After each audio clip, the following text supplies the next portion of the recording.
Engkaulah pertolongan bagi kami ya Tuhan. Di saat kami tidak berdaya, di saat pergumulan kami merintangin kami, Engkaulah harapan kami, dan Engkau yang kami nanti-nantikan ya Tuhan. Saatnya kami ada di hadirat-Mu, menanti-nantikan pertolongan-Mu. Tuhan, inilah kami di hadirat-Mu. Sungguh-sungguh ya Tuhan, kami menyerahkan hati kami, menyerahkan jiwa kami kepada-Mu. Tuhan, kami rindu Engkau memenuhi hidup kami, memenuhi hati kami. Hati kami yang rindu, bahkan hati kami yang hampa sekalipun, Tuhan penuhi. Terima kasih ya Tuhan. Biarlah damai, biarlah sukacita, biarlah kebahagiaan memenuhi hidup kami. Terima kasih ya Tuhan. Saatnya kami mendengarkan firman-Mu ya Tuhan. Berbicaralah kepada kami saat ini, karena kami anak-anak-Mu. Kami rindu ya Tuhan, Engkau berkata-kata di tengah-tengah kami. Biarlah kami diberkati, biarlah kami dikuatkan, biarlah kami diberikan pengharapan yang baru. Terima kasih Tuhan, Engkau pimpin pemberitaan firman ini. Tuhan, hamba-Mu yang lemah, yang terbatas ini, Tuhan, kiranya Engkau yang mengurapi, kiranya Engkau yang memakai dan memperlengkapi. Roh Kudus, berbicara. Biarlah hamba-Mu disembunyikan di balik salib. Terima kasih Tuhan, terima kasih. Kuduskan tempat ini, lingkupi kami ya Tuhan. Biarlah kami tenang di dalam mendengarkan firman ini. Segala kuasa kegelapan, roh jahat iblis yang ingin mengganggu pikiran kami, konsentrasi kami, pada saat ini kami bersatu hati. Kami tolak kuasanya hanya di dalam nama Tuhan Yesus. Terima kasih Tuhan. Kami siap mendengarkan firman. Di dalam nama Yesus kami berdoa dan mengucap syukur. Amin. Silakan duduk Bapak dan Ibu. Salam. Sekali lagi salam. Apa kabar? Luar biasa. Kita akan merenungkan firman Tuhan pada saat ini.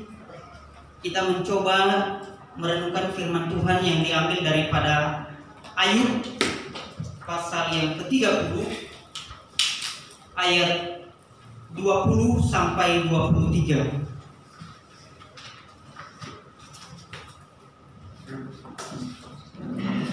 Ayub yang ke-30 pasal 30 ayat yang ke-20 sampai 23.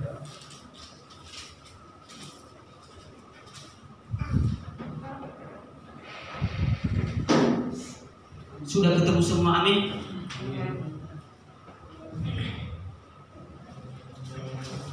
Saya akan membacakan firman Tuhan. Ayub pasal yang ke-30 ayat ke-20 sampai 23. Judul perikopnya, sengsara yang dialami.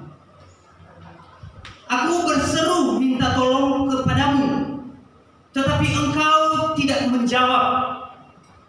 Aku berdiri menanti, tetapi engkau tidak menghiraukan aku. Engkau menjadi kejam terhadap aku. Engkau memusuhi aku dengan kekuatan tanganmu.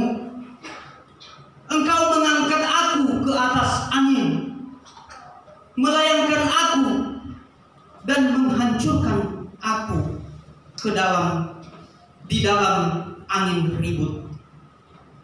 Ya, aku tahu engkau membawa aku kepada maut, ke tempat segala yang hidup dihimpunkan. Amin. Baik Bapak dan Ibu, saudara-saudari yang terkasih, pada saat ini saya akan memberikan judul renungan kita pada saat ini adalah Allah tak terselami. Allah tak terselami. Saudara-saudari yang dikasihi di dalam nama Tuhan kita Yesus Kristus, perikop dan ayat ini muncul adalah dilatar belakangi oleh peristiwa-peristiwa atau kejadian-kejadian yang dialami oleh Ayub. Berbagai pencobaan, berbagai tantangan yang dihadapi oleh Ayub. Pergumulan yang berat sampai pada titik yang seperti ini. Teman-teman tentu tahu dan sudah mengerti siapa Ayub itu, dan sering kita mendengarkan. Ayub adalah orang yang terkaya pada zamannya di negeri timur pada waktu itu. Dikatakan bahwa dia itu memiliki 7.000 ekor kambing, memiliki 3.000 ekor unta, 5.000 pasang lembu, 5.000 keledai betina. Dia adalah orang yang terkaya di negeri timur. Bahkan dikatakan Ayub itu dia adalah orang yang saleh. Dia itu adalah orang yang jujur. Dan dia adalah orang yang takut akan Tuhan. Tetapi saudara-saudari yang dikasihi di dalam nama Tuhan kita Yesus Kristus, ketika suatu saat terjadi percakapan antara Tuhan dengan iblis di atas sana, di mana iblis meminta kepada Tuhan, yaitu SIM. Ya, dia meminta SIM Ayub. SIM itu apa? Surat izin menyiksa Ayub. SIM kepada Tuhan. Maka Tuhan memberikan SIM itu. Tetapi Tuhan berkata hanya saja satu syarat. Jangan engkau ambil nyawanya. Yang lain silakan. Bapak dan Ibu, ketika iblis sudah mendapatkan SIM daripada Tuhan, maka apa yang terjadi? Maka pencobaan, penderitaan akan dialami oleh Ayub. Yang pertama adalah kekayaan yang dia miliki hancur dengan sekejap. Yang kedua, anak-anak yang dia miliki, 7 anak laki-laki, 3 anak perempuan, meninggal dengan sekejap. Bukan hanya itu saja, istri juga yang dia kasihi meninggalkan dia. Dan bukan hanya itu, teman-temannya juga yang selalu bersama-sama dengan dia meninggalkan dia. Teman-teman bisa membayangkan apa yang dialami oleh Ayub. Semua kehormatan, kekayaan, anak-anak, istri, teman-temannya meninggalkan dia. Bisa membayangkan teman-teman kejadian yang dialami oleh Ayub. Rasanya berat. Bukan hanya itu, kesehatannya juga diambil daripadanya, sampai dikatakan seluruh tubuhnya itu adalah busuk. Sehingga Bapak dan Ibu, teman-teman yang dikasihi oleh Tuhan, Ayub berada di dalam dasar yang paling bawah, di dalam ambang kehancuran. Seakan-akan tidak ada yang menolong dia, tidak ada lagi temannya, tidak ada lagi yang memperhatikan dia, meninggalkan dia. Bahkan teman-teman, seakan-akan Tuhan tidak menjawab dia. Seakan-akan Tuhan diam. Sehingga Ayub merasa sendirian. Sehingga teman-teman, ini yang dinamakan adalah Allah tak terselam. Teman-teman, seandainya ketika saudara-saudari berada di dalam pergumulan, contohnya teman-teman misalnya terjadilah kemacetan, dan kita berada di kemacetan itu sudah 2 jam terjadi. Ketika kita tidak tahu apa penyebab daripada kemacetan itu, maka kita tidak sabar. Kenapa ya ini macet? Kita sebentar-sebentar keluar dari mobil, lihat, kenapa ya macet ini? Dari mobil kita lihat, kenapa ini macet? Tetapi kalau kita sudah tahu penyebab kemacetan itu dari awalnya, dari depannya, mungkin mobil sudah tabrakan atau mobil sudah jatuh, maka kita bisa memahami, kita mengerti, kita bisa menjadi kuat. Oh, sabar, berarti mereka mobilnya lagi diangkat. Tetapi ketika kita tidak tahu, maka kita menjadi bertanya-tanya, kenapa ini? Kenapa? Apa penyebabnya? Begitu juga Ayub, dia mempertanyakan kenapa. Dia ini adalah orang yang jujur, orang yang saleh, tidak pernah berbuat salah. Tetapi kenapa dia mengalami hal yang sesuai? Seakan-akan Tuhan tidak menjawabnya. Teman-teman, memang perikop ini, ayat ini tidak muncul tiba-tiba memang. Karena dari awal-awal Ayub tetap mempertahankan pendiriannya kepada Tuhan. Dia berkata, Allah yang memberi, Allah yang mengambil. Terpujilah nama Tuhan. Tetapi di ayat ini adalah curahan isi hati Ayub kepada Tuhan. Ketika semuanya diam, dia berkata, seakan-akan curhat kepada Tuhan. Dia berkata, aku berseru minta tolong kepadamu, tetapi engkau tidak menjawab. Aku berdiri menanti, tetapi engkau tidak menghiraukan aku. Engkau menjadi kejam terhadap aku. Engkau memusuhi aku dengan kekuatan tanganmu dan menghancurkan aku ke dalam angin beribu. Engkau membawa aku kepada maut. Saudara-saudari, ini adalah curahan isi hati Ayub kepada Tuhan.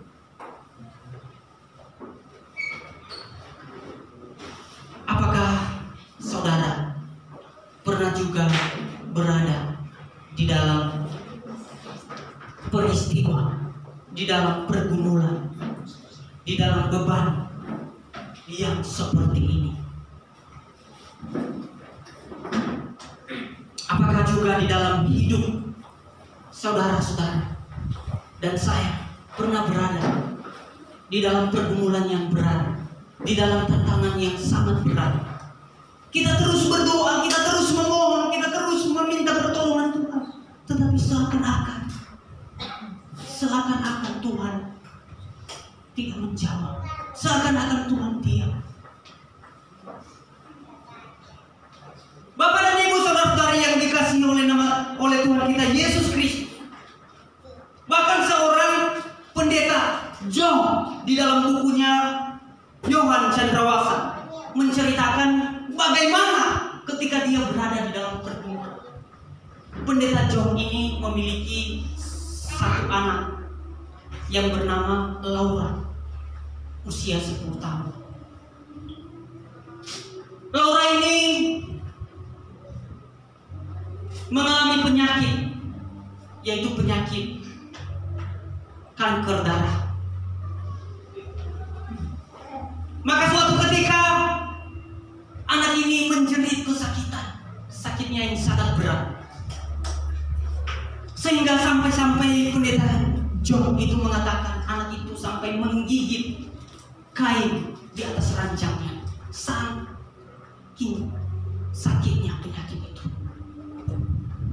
Maka dia berkata kepada bapaknya, ayah, berdoalah kepada saya, kepada Tuhan, supaya penyakit ini diangkat. Maka John setiap hari berdoa kepada Tuhan supaya penyakit anaknya itu diangkat. Apa yang terjadi? anaknya bukan semakin sembuh, semakin sakit. Maka suatu ketika Laura bertanya kepada bapaknya, "Ayah, apakah ayah sudah berdoa kepada Tuhan mengenai penyakitku ini?" Ayahnya berkata, "Laura, bukankah engkau tahu setiap saat, setiap hari saya berdoa kepada Tuhan untuk meminta pertolongan, untuk mengangkat penyakitku." Laura berkata, "Terus gimana ayah? Apakah Tuhan sudah menjawab doa kita?" Pada saat itu Job berhenti dan meneteskan air mata. Karena kenapa? Karena di dalam ceritanya itu berkata bahwa di akhir cerita dia mengatakan bahwa memang Tuhan tidak menjawab apa-apa. Tuhan seakan-akan diam. Di akhir cerita maka Laura itu dipanggil oleh Tuhan. Seakan-akan Tuhan diam, seakan-akan Tuhan tidak berkarya.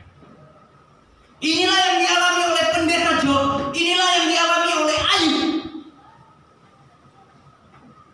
Teman-teman, saudara-saudara, saat-saat seperti itu kita membutuhkan yang namanya iman. Kita membutuhkan yang namanya iman yang kuat, iman yang kokoh. Tidak bisa iman bayi yang biasa-biasa saja. Karena kalau tidak, kita akan mempertanyakan, kenapa Tuhan? Kenapa di saat saya susah tidak ada jawaban? Kenapa ketika saya bergumul, berdoa dan tidak ada jawaban, seakan-akan tidak ada jawaban? Di manakah Tuhan? Maka Epicurus di dalam bukunya yang berjudul Kenapa orang-orang baik ditimpa oleh penderitaan, Epicurus menuliskan buku itu ketika anaknya berumur 14 tahun dan dipanggil oleh Tuhan. Dan dia menyimpulkan bahwa Tuhan itu Maha Pengasih tetapi bukan Maha Kuasa.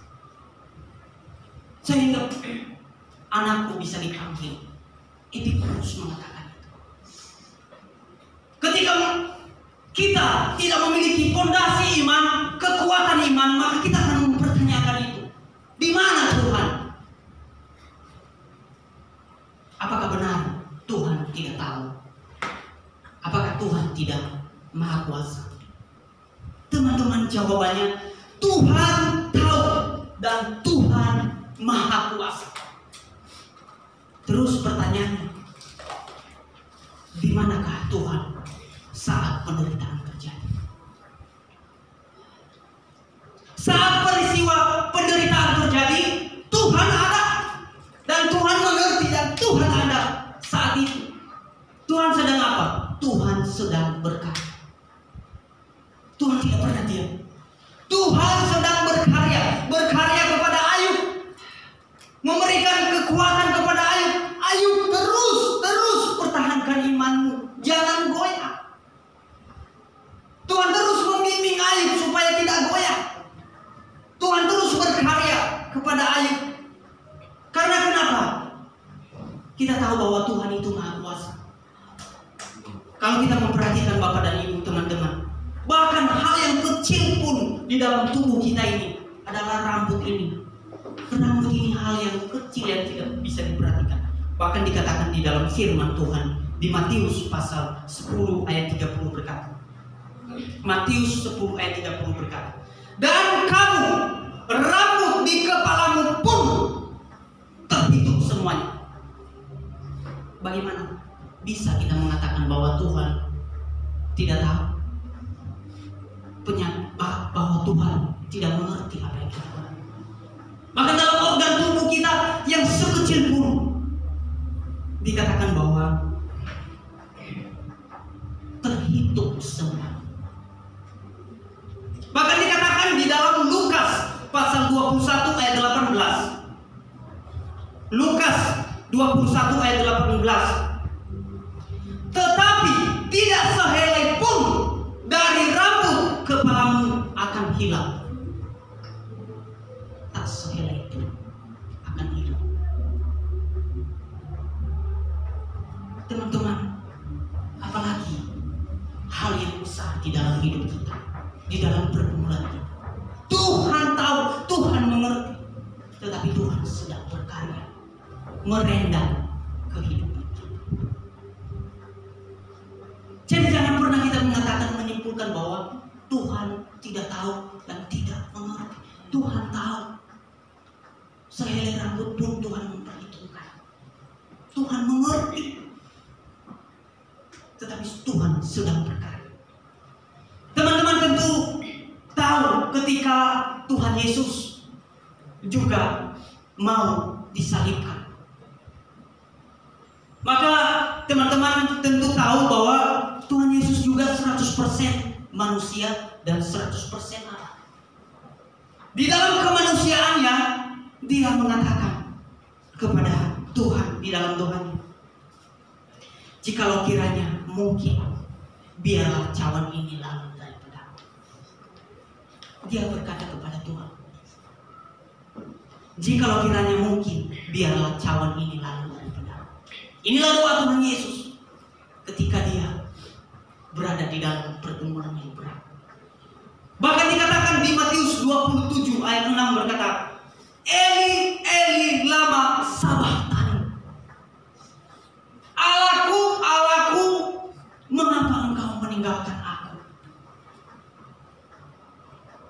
Seakan-akan doanya Tuhan Yesus tidak dijawab. Seakan-akan Tuhan diam pada waktu itu. Seakan-akan Tuhan membiarkan Tuhan Yesus tersalib. Seakan-akan. Apakah memang seperti itu? Ternyata tidak. Ternyata tidak. Karena Tuhan sedang mempersiapkan mahkota kehidupan, yaitu hidup yang kekal kepada kita melalui Tuhan Yesus. Kalau pada waktu itu kematian Tuhan Yesus tidak jadi, hanya karena Tuhan berdoa, maka sia-sialah iman kita, sia-sialah kepercayaan kita. Tidak ada keselamatan. Jadi teman-teman, ini luar biasa ketika kita berpikir. Kadang-kadang Allah tak terselamat. Ketika kita berada dalam pergumulan, kita seakan-akan bertanya, kok doa saya yang belum dijawab-jawab?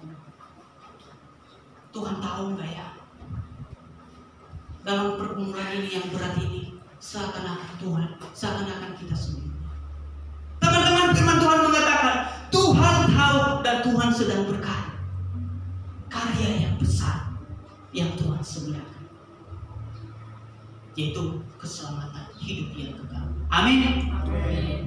Ya, begitu keselamatan kepada kita, teman-teman. Kalau tidak ada keselamatan, apakah perbuatan baik bisa menyelamatkan? Tidak bisa. Karena kenapa? Teman-teman bisa bandingkan, bayangkan kebaikan dengan kesalahan kita setiap hari. Mungkin bisa 1:10 kali. Satu kebaikan 10 kesalahan. Bisa sampai pada hidup yang kekal itu, bisa sampai ke surga itu. Kalau pakai konsep kebaikan, kalau pakai konsep kebaikan, mungkin 10 kebaikan, 100 dosa yang diperbuat, yang tidak mungkin. Makanya konsep keselamatan karena kebaikan itu tidak bisa, hanya karena anugerah. Amin. Amin. Hal yang kedua, bagaimana juga contoh kepada Yusuf ketika dia dijual oleh saudara-saudaranya sampai dia di penjara. Seakan-akan Tuhan tidak tahu, seakan-akan Tuhan tidak menjawab doa-doa Yakub. Yakub itu siapa? Yakub itu adalah termasuk di dalam Abraham, Yakub, Ishak.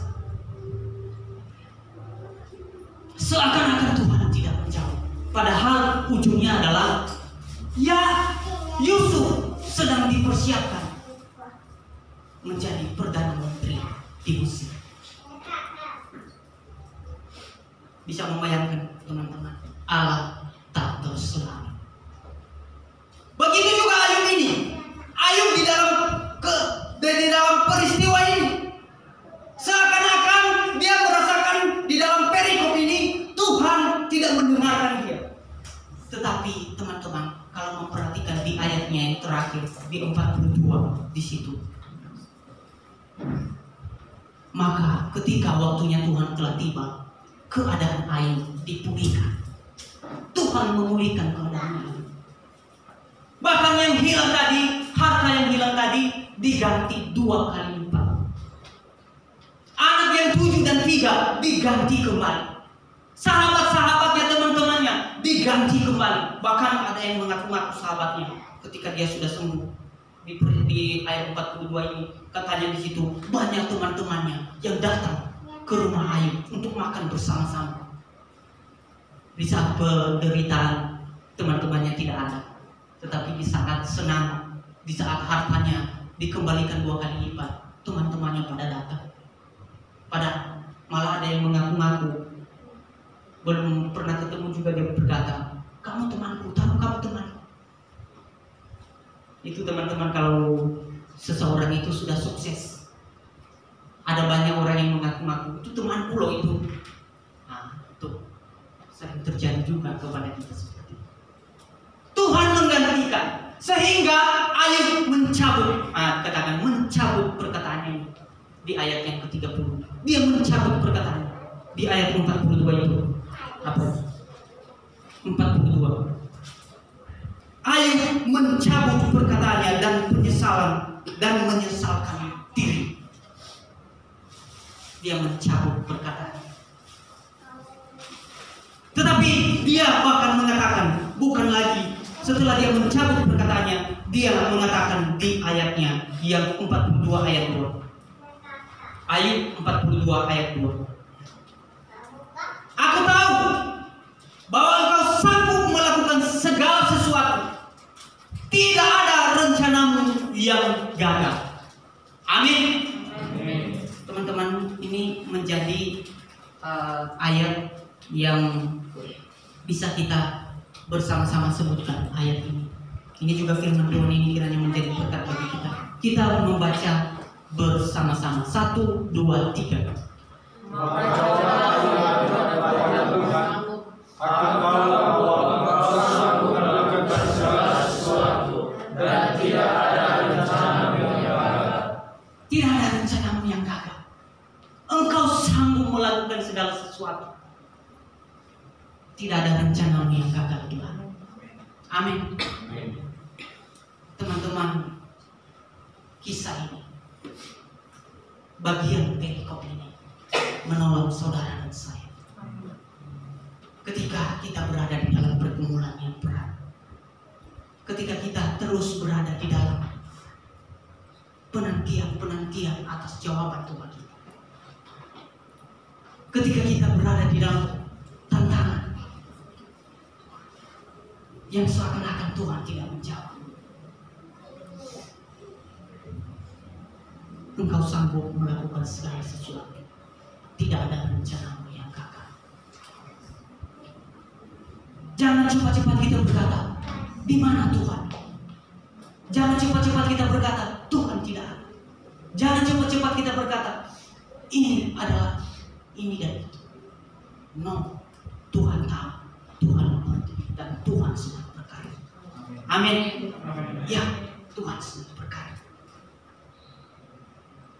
Karena bahkan dikatakan di Yeremia, teman-teman, di Yeremia pasal 11 ayat 6 berkata bahwa rencanaku kepadamu adalah rancangan damai sejahtera, bukan rancangan kecelakaan. Aku akan memberikan kepadamu masa depan yang penuh dengan harapan. Itulah yang dirancangkan Tuhan di dalam hidup kita. Terus pertanyaannya, kenapa kita mengalami penderitaan? Kenapa kita mengalami musibah? Kenapa pandemi ini bisa terjadi? Teman-teman, tidak ada hal lain selain daripada supaya iman kita dikokohkan, iman kita dimurnikan di hadapan Tuhan. Amin. Ya, selain daripada itu,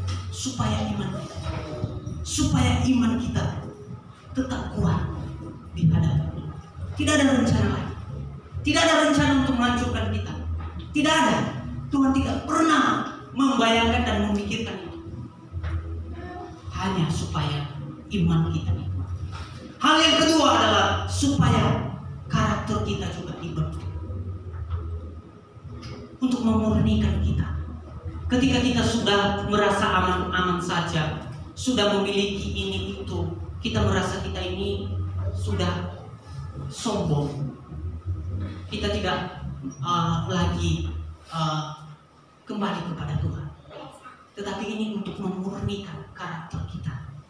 Karakter itu terlihat ketika himpitan terjadi.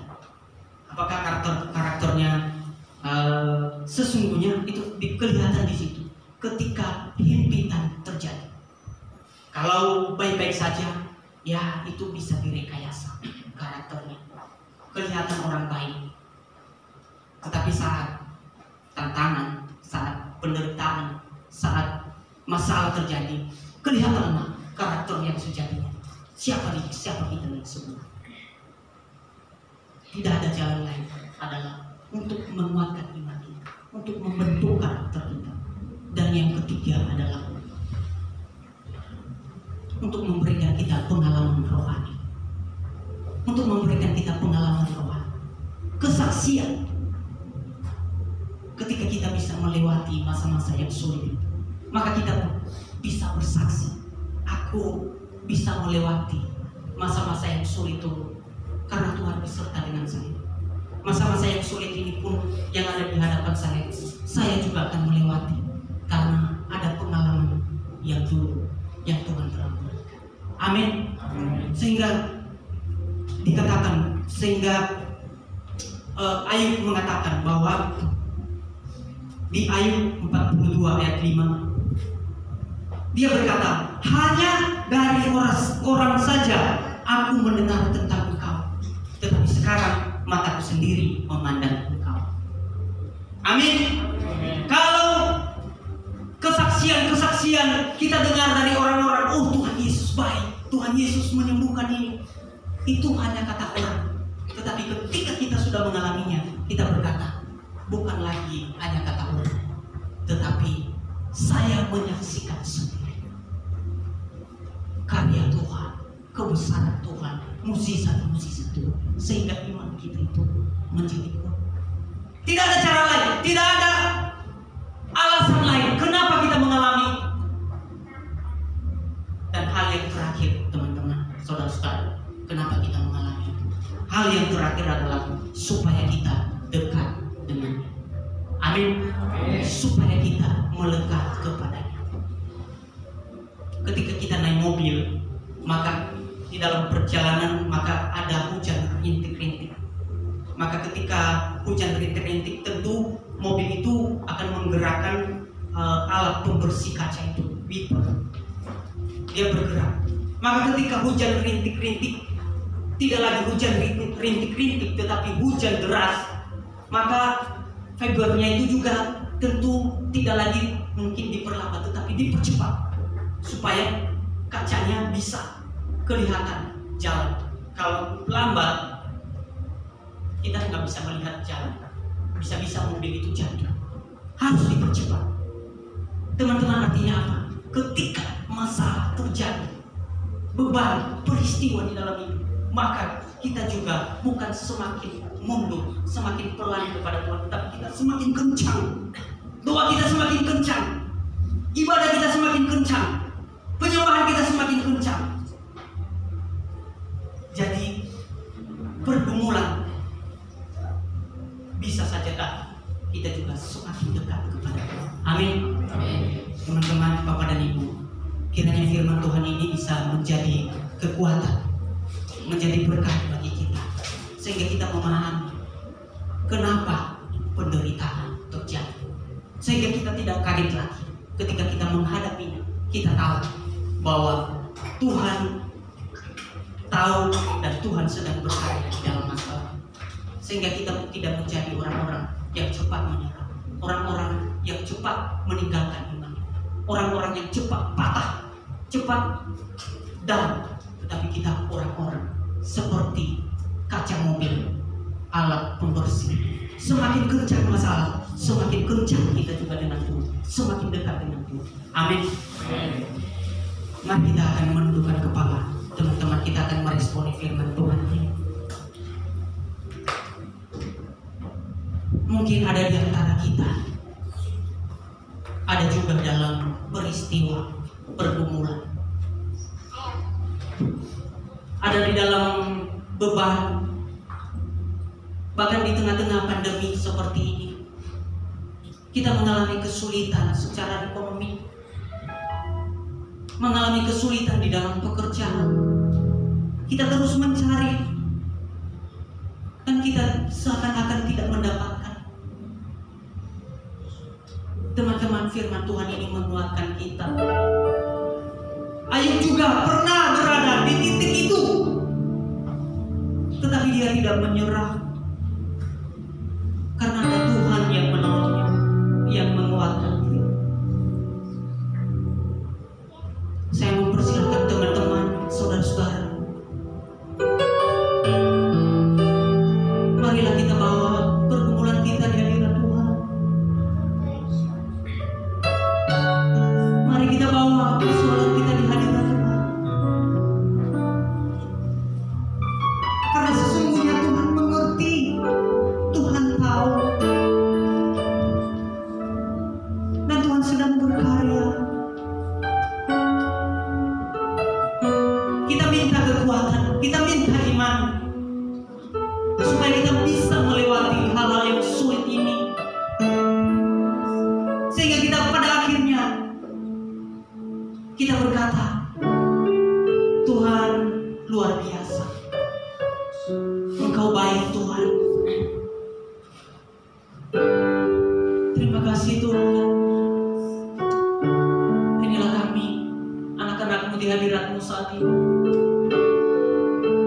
Mungkin ada di antara kami yang bergumul di dalam penyakit. Saudara-saudara kami ada yang sakit, orang tua kami ada yang sakit. Tuhan, kami bawa air mata kami di hadirat-Mu. Thank you Jesus. Bawa kami semakin dekat kepadamu ya Tuhan.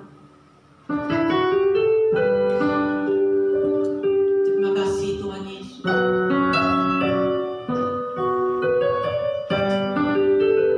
Terima kasih Tuhan. Tuhan, terima kasih buat firman yang kami dengar pada saat ini. Sungguh menguatkan kami, iman kami kepadamu, sehingga kami diberikan kekuatan iman di dalam kami menjalani hari-hari kami, bahkan menjalani kesulitan-kesulitan yang ada di hadapan kami. Terima kasih Tuhan atas berkat-Mu. Engkau telah berfirman kepada kami saat ini. Tuhan, biarlah firman ini, Roh Kudus yang terus membisikkan di telinga kami di dalam keseharian kami, sehingga kami terus mengingat ya Tuhan. Terpujilah nama-Mu di surga, hamba-Mu telah berhenti berkata-kata. Hamba-Mu bersyukur dan berterima kasih. Terima kasih Tuhan. Di dalam nama Yesus kami berdoa dan mengucap syukur. Semua kita yang telah diberkati bersama-sama